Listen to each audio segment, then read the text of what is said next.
And so I said, okay, whatever I did to win that primaries, and throughout, he was calling me, trying to prevail on me to support him. And I kept on saying no, that as long as Ayo is in this race, I will not be able to support anybody besides him. And that is principle. Now he has been dealing with me on the fact that, look, this man is a straightforward person.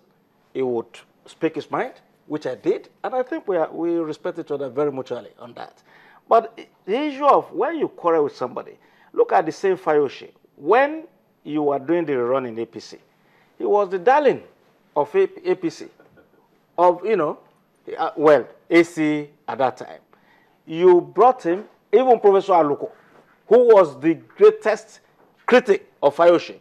They were on the same side. I said, okay, if you people can combine together because of your self-interest, now you don't see Fayose in the bad light that you used to see him. So now he's been able to win an election. In my party, people are telling me that, look, this is the person we prefer. It's a game of numbers. And for me, I have to support my party.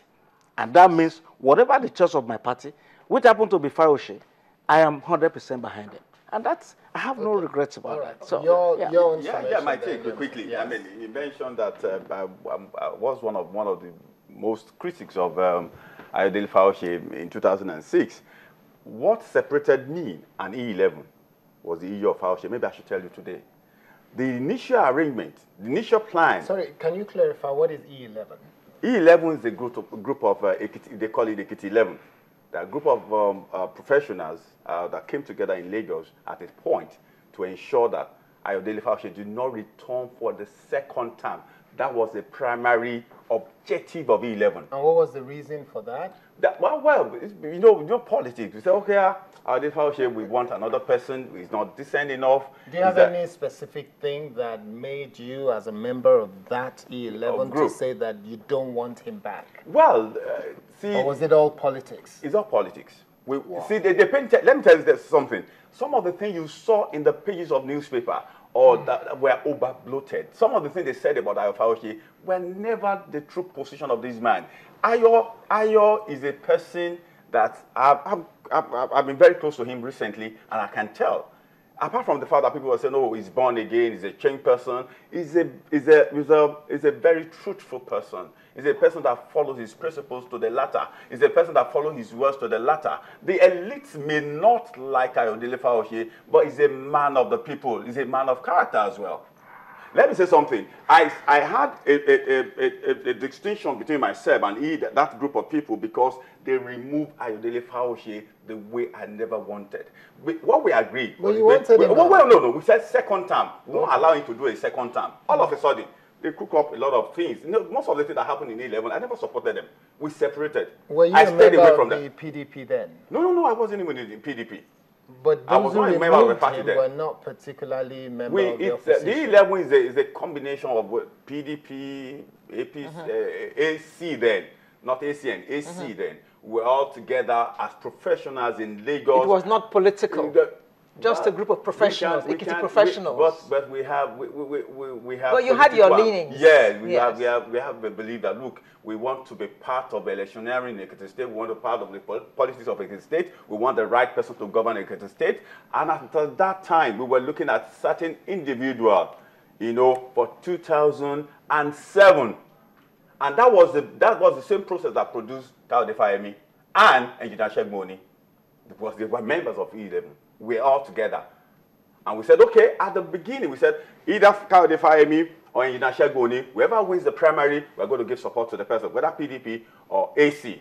But suddenly, they changed along the line. I don't like such characters. I don't want to deal with people that cannot hold on to their words. And that was the beginning of our separation.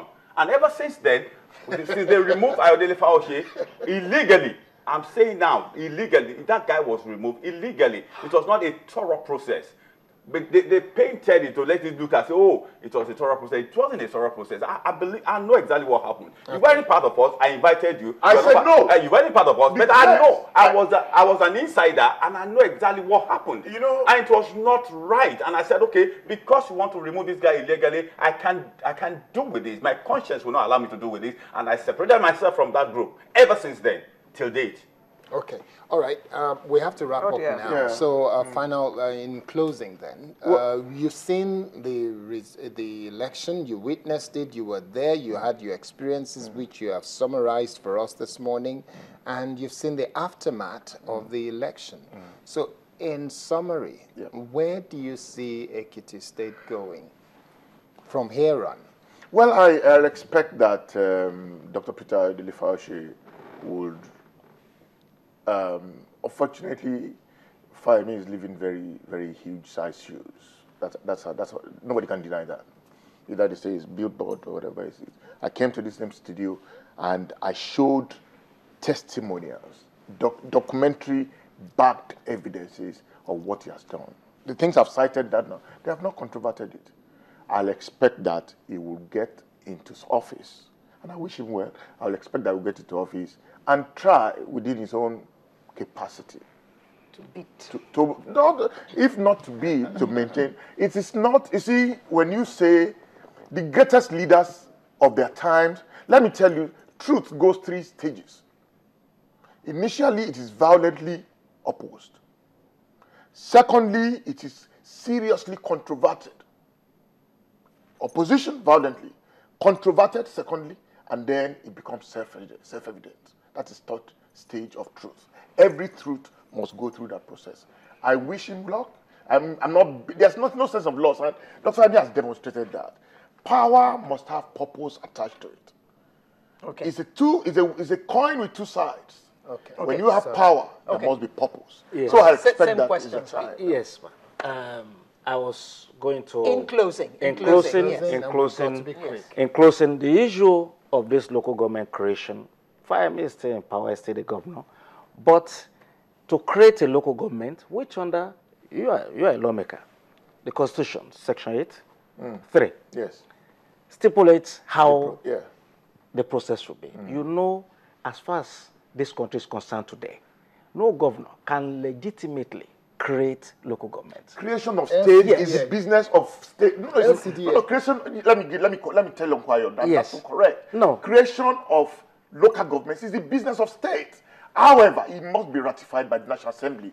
A Supreme Court judgment subsists on that describes the 57 LCDAs in Lagos as incorrect. Yes. But the judgment did not say local state governments cannot create states. Even the Constitution did not say local governments cannot, but you cannot make it legitimate unless you have the backing of the National Assembly. That's the terminal end. So how is it going to finish that process Do we have 57 LCDAs in Lagos? No. Do we have 57 LCDAs in Lagos or not? Yeah, of course we do have it, but it's the same money that the former 20 local governments are sharing. So what is wrong? How do you now want? Is that what we require in Ekiti State? No, how do you want Fayose to run his government with so many bloated local governments? I'm sorry. Did this start that on June 21? I'm sorry. Did this start the process of creation? Sorry. Mr. Olayinka, your closing remarks, please. My closing remark is that this is a lesson for all of us. Most of us that play politics, this is a lesson that, number one, if as a governor, if you are elected by the people, that you must realize power belongs to the people.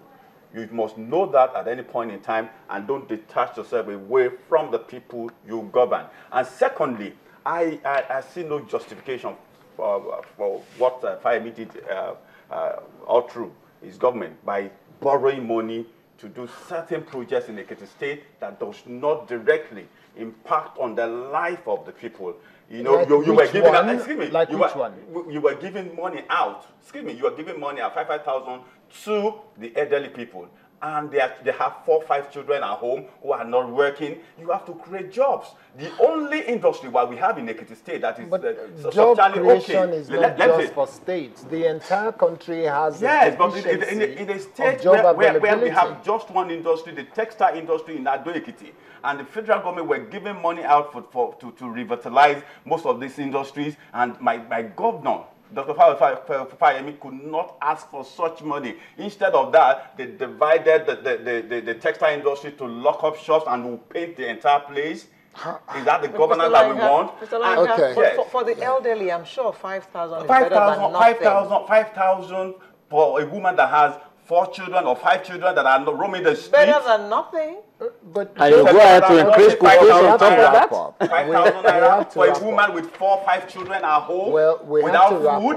History, you see, again, one of the things that is deficient in this country is the fact that we don't keep records. Okay, we have to wrap up. I am going to slam Yemi with every word he had written. Vis-a-vis Ayo Fayose after this. I will show him. I will show him. You throw his word. Okay, so we have to close now. I want to say thank you very much, starting with Yemi Olayinka.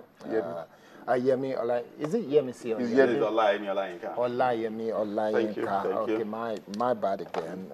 Apologies. Yemi Olayinka, who's a member of PDP now, and from Ekiti State, and also Senator Ayo Arise, who's a PDP member as well from Ekiti State.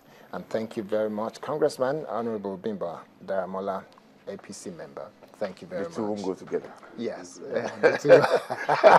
I will combine it for you on this occasion. Thank you very much.